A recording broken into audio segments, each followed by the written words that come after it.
Hello everyone, welcome back to my channel Deep Nursing with Sneha. Today's my topic is antipsychotic drug part 2.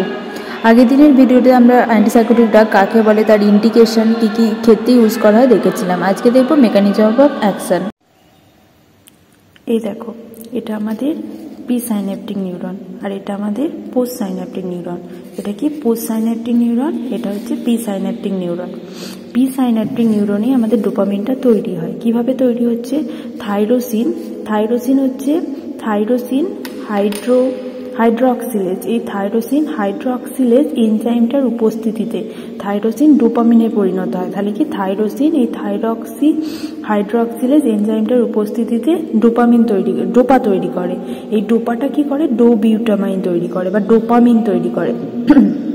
এই ডোপামিনটা এই pre synaptic নিউরনের এই যে ভেসেলসের কাছে এসে এটা জমা হয়, ডোপামিনটা তৈরি হয়ে এখানে থাকে। এবার ডোপামিনটা কিভাবে প্রি সাইন্যাপটিক থেকে রিলিজ হয়? আমাদের এই দেখো CA+ আর Na+ যখন এই নিউরনের ভেতরে ঢোকে, সাথে সাথে আমাদের K+ বেরিয়ে যায়। সাথে সাথে এই যে এখানে যে ভেসিকেল, এই ভেসিকেলটা ওপেন হয়ে যায় আর এই ডোপামিনটা এই ভেসিকেল দিয়ে সাইন্যাপসে চলে আসে। প্রি সাইন্যাপটিক আর পোস্ট সাইন্যাপটিক নিউরনের মাঝের অঞ্চলটাকে তো সাইন্যাপস বলা হয়। সাথে সাথে এই ডোপামিনটা যেটা তৈরি হয় সেটা সাইন্যাপসে চলে আসে। এসে এবার ও পোস্ট সাইন্যাপটিক নিউরনের রিসেপ্টর থাকে, এই যে D1 রিসেপ্টর আর এই যে D2 রিসেপ্টর। এই দুটো রিসেপ্টর থাকে, এই দুটো রিসেপ্টর এই ডোপামিনটা বাইন্ড করে তার অ্যাকশন করে। যেমন D1 যদি বাইন্ড করে সেটা হচ্ছে এই যে অ্যাডিনালিন সাইক্লেজকে অ্যাক্টিভেট করে। আর অ্যাডিনালিন সাইক্লেজের কাজ কি? এক্সাইটেটরি, আমাদের শরীরকে এক্সাইট করে তোলে। আমাদের সাইক্লোটিক সিনড্রোমের মধ্যে কি আমাদের তো এক্সাইট হয়ে যায়, বা মেনিয়া, এগুলো আমাদের বডি তো এক্সাইট হয়ে যায়। তো এই ডোপামিন যখন D1 বাইন্ড করে তার অ্যাকশন দেখায়, তখনই এই আমাদের এই সাইক্লোটিক সিনড্রোমগুলো দেখা যায়। এবার এখানে কি করছে? আরেকটা ডোপামিনের কাজ কি হচ্ছে? এই যে D2 রিসেপ্টর এখানে বাইন্ড করে। D1 তো বাইন্ড করে এক্সাইটেটরি কাজ দেখাচ্ছে, D2 তে বাইন্ড করলে কি ইনহিবিট হয়ে যাবে। মানে আমাদের ডিপ্রেশন যে মানুষ চলে যায়, তো এইটার জন্য মানে আমাদের শরীরের সমস্ত অ্যাকশন ইনহিবিট হয়ে যাবে, আমাদের শরীর অ্যাকশন করবে না, ইনহিবিটরি অ্যাকশন দেখায়। এই যে অ্যাড্রিনালিন সাইক্লেজ মানে এসি ইনহিবিট করে, তো এসি ইনহিবিট করে ইনহিবিটরি অ্যাকশন দেখায়, তার জন্য ডিপ্রেশন হয়। তাহলে ডোপামিনের কাজ কি? D1 বাইন্ড করলে আমাদের মেনিয়া হচ্ছে, D2 বাইন্ডের জন্য আমাদের হচ্ছে ডিপ্রেশন হচ্ছে। এই দুটো কাজ। এবার এটা হচ্ছে সাইক্লোটিক হলো। এবার হচ্ছে আমরা কি বলছি? অ্যান্টিসাইক্লোটিক ড্রাগ। মানে এই সাইক্লোটিক সিনড্রোম, এই যে আমাদের এক্সাইট হয়ে যাচ্ছি, এই জিনিসটাকে তো স্টপ করতে হবে। তার জন্য কি এই যে D2 রিসেপ্টর এটাতে বাইন্ড করে তো কাজ করছে। এই ড্রাগটা কি করবে? এটা ধরো ড্রাগটা কি করছে? এখানে এসে ড্রাগটা এই D1 রিসেপ্টরে বাইন্ড করে যাচ্ছে। ড্রাগটা কি করছে? D1 রিসেপ্টরে বাইন্ড করে দিচ্ছে। তাহলে কি ডোপামিন আর D1 রিসেপ্টরে বাইন্ড করতে পারবে না। যদি D1 রিসেপ্টরে বাইন্ড না করতে পারে, তখন কি এক্সাইটেটরি যে কাজটা সেটা দেখাতে পারবে না। আর এটা হচ্ছে একটা প্রসেস। আর একটা কি, আমাদের প্রি সাইন্যাপটিক নিউরনেও এই যে D2 রিসেপ্টর থাকে। তো এই ড্রাগটা কি করছে? ড্রাগটা এখানে যেমন এই দুটোতে যেমন বাইন্ড করছে, ঠিক তেমন এখানে গিয়েও সে প্রি সাইন্যাপটিক নিউরনেই বাইন্ড করছে। তাহলে D2 রিসেপ্টরে যেই বাইন্ড করছে এই ডোপামিনটা,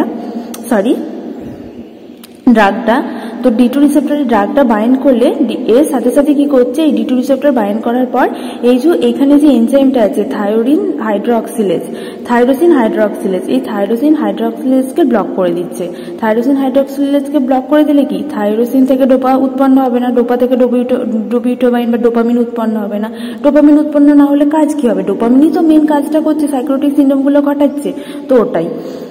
আর হচ্ছে তাহলে এটা হলো যে ড্রাগটা D2 রিসেপ্টরটাকে ব্লক করছে। D2 রিসেপ্টর ব্লক করে দিলে কি, তো ডোপামিন উৎপন্ন হচ্ছে না, ডোপামিন না থাকলে সাইক্লোটিক সিনড্রোমও থাকবে না। আর এখানে D1 রিসেপ্টরে ব্লক করে তো D1 এক্সাইটেটরি কাজটাকে ইনহিবিট করছে। আরেকটা কি, কিন্তু ড্রাগটা D1 রিসেপ্টরে ব্লক করে না, এটাই মেন কারণ। ড্রাগটা কিন্তু D1 রিসেপ্টরে ব্লক করে না, ড্রাগটা অনলি D2 রিসেপ্টর ব্লক করে। তাহলে বলবে তাহলে D2 রিসেপ্টরে ব্লক করলে D2 রিসেপ্টর ইনহিবিটরি, সাইক্লোটিক ইনহিবিটরি যদি ব্লক করে দেয়, তাহলে সেটা ডিপ্রেশনের ট্রিটমেন্ট ইউজ করা হবে, সাইক্লোটিকের ক্ষেত্রে ইউজ করা হয় কেন? এটাই কারণ। দেখো D2 রিসেপ্টরে ব্লক করছে, D2 রিসেপ্টরে ব্লক করে ইনহিবিটরি অ্যাকশনটাকে স্টপ করছে। তো ওটা না, D2 রিসেপ্টরে যখন ড্রাগটা ব্লক করছে তখন কি যে ডোপামিনটা উৎপন্ন হচ্ছে সেটা কি বেশি পরিমাণে D1 রিসেপ্টরে এসেই কাজ করছে, যত উৎপন্ন হচ্ছে D1। তো আমাদের একটা যদি হরমোন যদি একটা রিসেপ্টরে বারবার বাইন্ড করে তাহলে সেই রিসেপ্টরটা ডিজেনারেশন হয়ে যায়, নষ্ট হয়ে যায়। তাহলে কি এই রিসেপ্টরটা যদি নষ্ট হয়ে যায় পরে আর ড্রাগ এসে বাইন্ড করতে পারবে না, আর এক্সাইটেটরি অ্যাকশন দেখাবেও না, পেশেন্ট এক্সাইটও হবে না। তো তাহলে এখানে মেনলি D1 রিসেপ্টরে বাইন্ড করে কিন্তু ড্রাগটা অ্যাকশন করছে না, এটা D1 রিসেপ্টরে বাইন্ড করছে না। মেন কারণ এটাই, আমি যে বললাম এটা সহজ, D1 রিসেপ্টরে বাইন্ড করলে তোমার এক্সাইটেটরি অ্যাকশন স্টপ হয়ে যাবে, না, D1 রিসেপ্টরে বাইন্ড করছে না, অনলি D2 রিসেপ্টরে বাইন্ড করছে। D2 রিসেপ্টরে বাইন্ড করার সাথে সাথে এই যদি বাইন্ড করে দেয় তাহলে ডোপামিন যা উৎপন্ন হচ্ছে এখানে তো আর আসতে পারছে না, সবটা এখানে বারবার করে বাইন্ড করলে এ হচ্ছে নষ্ট হয়ে যাচ্ছে।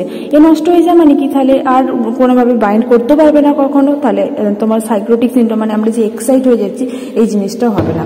তাহলে দুটো বুঝলে, একটা হচ্ছে এখানে ব্লক করছে আর একটা হচ্ছে এখানে ব্লক করছে। এখানে ব্লক করে কি করছে, এই থাইরোসিন হাইড্রোক্সিলেজটাকে ব্লক করে দিচ্ছে, ডোপামিন উৎপন্ন হচ্ছে না, ডোপামিন না উৎপন্ন হলে আর তো কিছুই লাগবে না, ডোপামিনই তো মেন কারণটা ঘটাচ্ছে। আর সেকেন্ড হচ্ছে D2তে ব্লক করছে, D2তে ব্লক করলে কি আমাদের সাথে সাথে এইটাতে বেশি পরিমাণে হরমোন এসে কাজ করছে, এটার সাথে সাথে নষ্ট করে দিচ্ছে রিসেপ্টরটাকে, এইটা নষ্ট করে দিলে তো ডোপামিন কোনোভাবে কাজই করতে পারবে না। Adverse effect of antipsychotic drug. Adverse এফেক্টের মধ্যে কি আছে, extrapyramidal syndrome. Extrapyramidal সিনড্রোমের ভেতরে অনেকগুলো সিনড্রোম আছে, এগুলো আমরা একে একে জানবো। কি এক্সট্রা পিরামিডিয়াল সিনড্রোম কি, there are serious neurological syndrome, এটা একটা serious neurological syndrome and major side effect of antipsychotic drug. Blockage of the D2 receptor in the brain stem reason of the brain stem is responsible for development of the extrapyramidal syndrome. এটা কেন extra পিরামিডিয়াল সিনড্রোমগুলো দেখা যাচ্ছে, কারণ এটা D2 রিসেপ্টরটাকে block করছে। D2 রিসেপ্টরের যে ফাংশনগুলো আছে সেগুলো সমস্ত ফাংশনগুলো ব্লক হয়ে যাবে। ডোপামিনটাকে তো কম করছে, ঠিক আছে, এ নিজের কাজটা করে ডোপামিনটাকে কম করে আমাদের শরীরকে এক্সাইটেটরি থেকে ঠান্ডা করে দিচ্ছে, কিন্তু D2 রিসেপ্টরে আরও তো অনেক কাজ আছে, সমস্ত কাজগুলো আমাদের ব্লক হয়ে যাবে। দেন কি এক্সট্রা পিরামিডিয়াল সিনড্রোমের মধ্যে কি আছে দেখো, নিউরোল্যাপটিক ইনডিউস পার্কিনসনিজম, মানে রিজিড হয়ে যাবে, শরীর শক্ত হয়ে যাবে, মাসেল টোন হয়ে যাবে, মাসেল শক্ত হয়ে যাবে। দেখো সিনড্রোম ইনক্লুড রিজিডিটি মানে শরীর শক্ত হয়ে যা, টিমার্স হচ্ছে কাঁপুনি, মানে হাতের ঝিমঝিমিনি, হাত বা পা যে নড়তে থাকে না অনেক টাইমে, কোনো ড্রাগের সাইড হিসেবেও এটা হয়। এছাড়াও ব্রাডিকাইনেসিয়া মানে মুভমেন্ট রিডিউস হয়ে যাবে, স্লো হয়ে যাবে। স্টুপ পশ্চার মানে হচ্ছে আমাদের পিঠের অংশটা বেঁকে যাবে, পেছন দিকে বেঁকে যাবে কিন্তু পা সোজা থাকবে, তাহলে দেখতে কীরকম লাগবে, মনে হবে পেছন দিকে হেলে আছে মানুষটা। এছাড়া ড্রুলিং মানে হচ্ছে আমাদের এক্সেসিভ স্যালাইভেশন, মানে সকালে ঘুম থেকে উঠলে হয়, ওটা ওদের ক্ষেত্রে সাইকোটিক পেশেন্টদের মানে এই সাইকোটিক ড্রাগ ইউজ করলে ওটা এক্সেসিভ পরিমাণে হবে। দেন কি অ্যাকাইনেসিয়া মানে হচ্ছে loss of the move your muscle voluntary, আমি ভলেন্টারিলি মাসেল মুভ করতে পারবো না, আমাদের হাত পা নর্মালি তো নাড়তে পারছি, তো এই অ্যান্টিসাইকোটিক ড্রাগ এটাকে ইনহিবিট করবে। এছাড়াও আছে অ্যাট্রেক্সিয়া মানে পুয়ার মাসেল কন্ট্রোল, আমি সমস্ত মাসেলকে ঠিকঠাক কন্ট্রোল করতে পারবো না। This disorder can be control করতে পারবো না মিনস ব্যথা শক্ত হয়ে পড়বে, আমি হয়তো হাত ভাঁজ করতে পারবো না, এটা। This disorder can be treated anticholinergic agent, এই ডিসঅর্ডারগুলো একমাত্র ট্রিট হয় অ্যান্টিকোলিনার্জিক, যদি আমি অ্যান্টিকোলিনার্জিক দিই তাহলে আমরা D2 রিসেপ্টর অ্যাক্টিভেট হবে এবং এই সমস্ত সাইড এফেক্টগুলো আমাদের ঠিক হবে। এছাড়াও আছে অ্যাকুয়েড ডিস্টোনিয়া মানে মাসেল কনস্ট্রাকশন বা মাসেল স্পাজম। তাহলে কি নিউরোল্যাপটিক ইনডিউস পার্কিনসনিজম মানে রিজিড হয়ে যায়, আর অ্যাকুয়েড ডিস্টোনিয়া মানে মাসেল কনস্ট্রাক্ট হয়ে যায় বা মাসেল স্পাজম হয়ে যায়। এবার দুটো টার্মিনোলজি আছে এখানে দেখো, ওপিস্থ্রোটোনাস আর হচ্ছে অকিউলোগাইরিক ক্রাইসিস। অপিস্থ্রোটোনাসটা কি, যে আমাদের টাং এই মাসেলগুলো যদি রিজিড হয়ে যায় বা মাসেল কনস্ট্রাক্ট বা মাসেল স্পাজম হয়ে যায় তখন বলা হয়। আর অকিউলোগাইরিক ক্রাইসিস কখন বলা হয়, যখন আই মাসেল হয়, তাহলে অকিউলোগাইরিক ক্রাইসিস মানে আই মাসেল, আর অপিস্থ্রোটোনাস মানে হচ্ছে অ্যান্ড ট্রাং মাসেল স্পাজম হলে সেটা হচ্ছে অ্যাকুয়েড ডিস্টোনিয়া। এবার কি আছে অ্যাকাইথেসিয়া হচ্ছে অ্যাকাইথেসিয়া মানে রেস্টলেসনেস, শরীর দুর্বল হয়ে পড়বে, রেস্টলেসনেস ফিল হবে। Is a subjective feeling of muscular discomfort then can cause patient to be agitated, restlessness, patient বিরক্ত ভোগ করবে, রেস্টলেসনেস হয়ে পড়বে। ডিসফোরিক ফিল হবে, ডিসফোরিক মানে হচ্ছে আনহ্যাপি, ক্যান বি ট্রিটেড, এটাও তাই। এটা আমরা প্রোপানল, বেঞ্জোডাইজিপাইনস এই সমস্ত ড্রাগ দিয়ে, প্রোপানলের কাজকে আমাদের হার্ট রেটটাকে রিডিউস করা, এই সমস্ত ড্রাগ দিয়ে এই সাইড এফেক্টগুলো আমরা ট্রিট করতে পারি। আর কি আছে, টারডাইফ ডিসকাইনেসিয়া। তো এখানে এটা কি করছে, ইরেগুলার জার্কি মুভমেন্ট হতে পারে, হাত পা মাথা, এখানে কি ইরেগুলার জার্কি মুভমেন্ট হবে, মনে হবে ভেতর থেকে নড়ে গেল, ভেতর থেকে জার্ক হলো একটা। এটা কোথায় কোথায় দেখো, হেড, লিম, টাং, এগুলো বেশি দেখা যায়, irregular jerking movement, abnormal movement দেখা যাবে। এছাড়াও নিউরোটিক ম্যালিগন্যান্ট সিনড্রোমের মধ্যে আমাদের আছে কি, stiffness of the muscle, the throat, chest may be dysphasia, neurotic malignant syndrome যে মাসেল স্টিফ হয়ে যাবে। আর কি অটোনমিক সাইড এফেক্টের মধ্যে ড্রাই মাউথ, কনস্টিপেশন, এছাড়াও আছে সাইক্লোফ্লেজিয়া। আর কি আছে আমাদের, মিড্রিয়াসিস, ইউরিনারি রিটেনশন, অর্থোস্ট্যাটিক হাইপোটেনশনটা জানো যে আমাদের হঠাৎ বসে থাকতে থাকতে হঠাৎ দাঁড়িয়ে গেলে আমাদের মাথা ঘুরে যাবে, তো ওটা হচ্ছে অর্থোস্ট্যাটিক হাইপোটেনশন। আর কি সিজার, সিডেশন, এগুলো মেজর সাইড এফেক্ট হিসেবে দেখা যেতে পারে।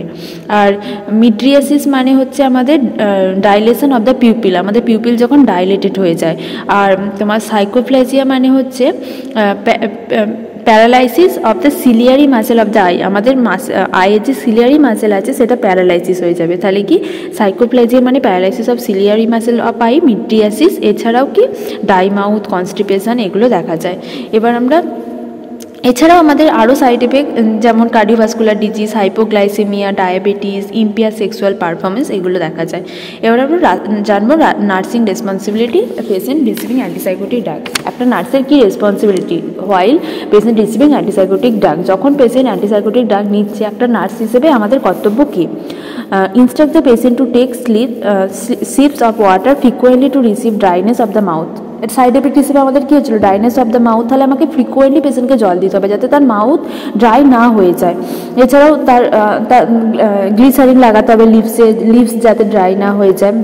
এছাড়াও হাই ফাইবার ডায়েট কেন দেবো, কনস্টিপেশন হচ্ছে, তো হাই ফাইবার ডায়েট আমাদের কী কাজ করে, কনস্টিপেশন থেকে আমাদের তো কনস্টিপেশন নির্মূল করে, তো আমরা হাই ফাইবার ডায়েট বা ফ্রিকোয়েন্টলি ফ্লুইড দেবো।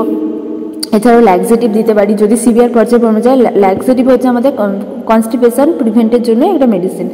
আর কি এছাড়াও advise the patient to get a bed chair ও স্লোলি, কারণ ওখানে অর্থোস্ট্যাটিক হাইপোটেনশন হচ্ছিল, হঠাৎ করে উঠে গেলে মাথা ঘুরছিল, তো অ্যাডভাইস দিতে হবে পেশেন্টকে যে চেয়ার থেকে ওঠার সময় যাতে সে স্লোলি ওঠে, বা তার তো মাসেল স্টিফনেস হয়ে গেছে তো সেখানে তার মাসেল টোনও হতে পারে। Observe the patient regularly for abnormal movement, আমরা দেখবো যে পেশেন্টের কোনো রকম কোনো অ্যাবনর্মাল মুভমেন্ট হচ্ছে কিনা, মানে সে হাত পা ঠিকঠাক প্রতিদিন নাড়তে পারছে তো। আর কি টেক অল সিজার, এবং সিজার প্রিকশন মানে হচ্ছে ব্রেড কাডেল দিয়ে রাখবো, যদি সে হসপিটালে অ্যাডমিট থাকে তো ব্রেড কাডেল দিয়ে রাখবো যাতে সিজার হলে সে বেড থেকে পড়ে কোনো রকমভাবে তার ক্ষতি হতে না পারে। দেন কি যখন অ্যান্টিসাইকোটিক ড্রাগ নেবে তাকে কখনোই আমরা কার ড্রাইভ করতে দেবো না, কারণ এখানে কি মাসেল স্টিফনেস, ডিজিডিটি এগুলো তো দেখা যাচ্ছে, তো সেখানে কোনো রকম দুর্ঘটনা ঘটতেই পারে। Advice the patient use sunscreen, এবং সানস্ক্রিন ইউজ করতে বলবো, কারণ সানস্ক্রিন আমাদের অ্যান্টিসাইকোটিক ড্রাগ নেওয়ার সাথে সাথে আমাদের স্কিন টোন চেঞ্জ হয়।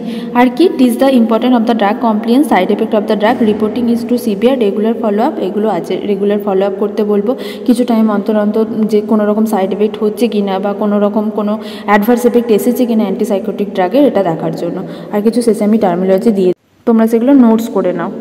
আর এর পরের দিন আমি অ্যান্টি ডিপ্রেসিভ ড্রাগটা সম্পর্কে আলোচনা করব।